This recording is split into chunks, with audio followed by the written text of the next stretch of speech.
As of tomorrow, I'll be a washed-up retired athlete. So, can I just say, I'm an emotional wreck, to be honest.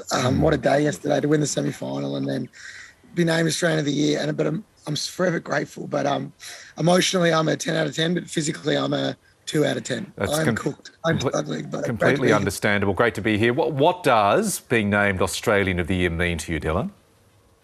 Oh, I've got to stop talking about it because I keep getting a bit emotional about it because I hated myself so much growing up. I just didn't want to be here anymore, to be honest. I hated my disability and,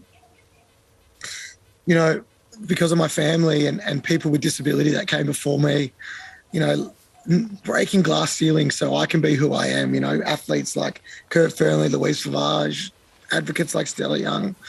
In a tougher time, they changed everything. And then I saw that and I'm so proud of my disability. I love it so much.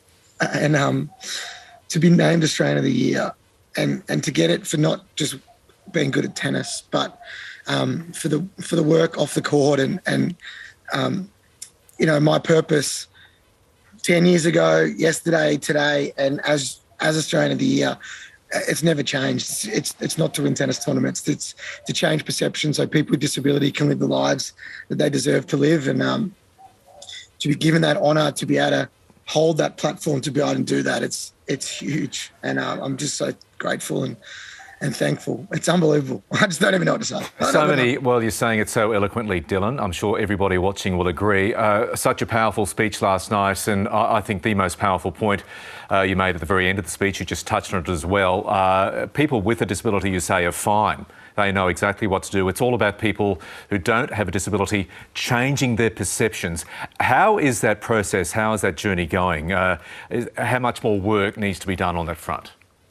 Oh, lots more work. But, I'm not a big complainer. Like, it is getting better for sure. But there's so many. We need greater representation absolutely everywhere. In our boardrooms, in our classrooms, in our universities, in our mainstream schools, in our hospitals, on our TVs, on our dating apps, like absolutely everywhere, because you cannot be what you cannot see. And for the 4.5 million people in this country with some form of physical or non-physical disability, they don't feel the same way that I do, proud of their disability, because they haven't had the opportunities that they deserve. And everyone goes, well, what do we say to them to get them ready to get out and start living their life?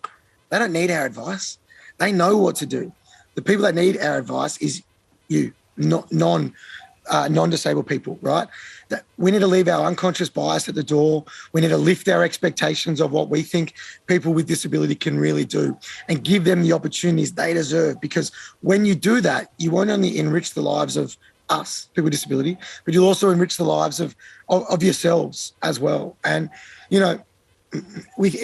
everyone thinks it's getting better, but for employment, for example, of that 4.5 million people, only 54% of them are involved in the workforce. And guess what? That number hasn't moved in 30 years. 30 years. And we're ready to work. We're ready to take your jobs. You know what I mean? We need opportunities first and foremost. We need access. We need healthcare. We need to fund the NDIS so we can be the people that we want to be. And, I'll fight. Australian of the Year or not, I'll fight for that forever. Well, you know what I mean? As Australian of the Year, you've got a tremendous platform to keep up at that fight, and you've taken over the baton from Grace Tame, the former Australian of the Year now. I know she's a good friend of yours. What is her legacy, do you reckon? Oh, Tame is a weapon. Like, she's fierce, and I love that. And the change that she's had for her cause has been so impressive. And I said this last night, if I can be 1/8 of the Australian of the Year that Grace was, I think I've done my job, to be honest. And like, some of the hate that she's copped is undeserving, and I hope she has a break and looks after herself because she deserves it. You know what I mean? And she really does. But she set the bar high, and they're big shoes to fill. So I hope I can do it justice, that's for sure. You will. Hey, so how are you looking for tomorrow? How are you feeling ahead of the big Grand Slam title, hopefully? If I was playing today, I'd lose 6-love, 6-1. But I'm lucky I got a day to try and get ready. But the support that I've had at the Australian Open has been unbelievable. It's changed my life over the years. And I can't believe I'm saying this. I got one more tennis tournament, one more match for the rest of my life. And I'm just going to try and enjoy it. Win, lose or draw, it's a celebration. And look, I'm the luckiest guy in the world, regardless of if I win tomorrow. But I'm going to do my best to make everybody proud. So we'll see how we go. Everybody here, mate, is so chuffed for you, Lisa. The whole team on News Breakfast, but perhaps the person most chuffed is Tony Armstrong, who I know is a great mate of yours. You're talking about the hottest property in the Australian media, mate. Dill, you did this last time. Hey, someone was cutting onions when you were speaking before about what it meant to you, because I guess from someone who I guess has been behind the curtain, I've been lucky enough to see you when the lights and the cameras aren't on, and I think what everyone has got to get ready for is you're going to be so much better somehow than what you've done in the sporting arena in your next chapter, mate. There's sort of 36 to 40 hours to go of the current chapter, mate, and I can't wait to see how that finishes up. But you inspire so many people. You inspire everyone that you touch. As soon as the lights turn off, it doesn't stop. It gets more bright for you. So, Dill, I literally was crying before. I'm so glad that the cameras weren't on me, mate. Your friends are so proud of you. You're going to make the whole country proud, and I can't wait to see you tomorrow. Hopefully, finish off on the highest of notes from a sporting perspective, and then I guess, as you've always said, the real work starts, mate. Congratulations. I love you so much.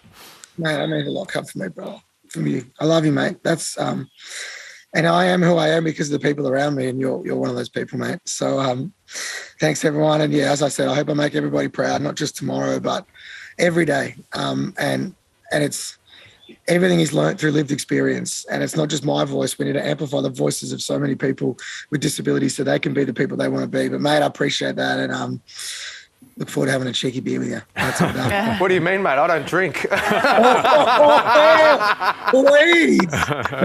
Cut the mics. We did it, baby. Thank you.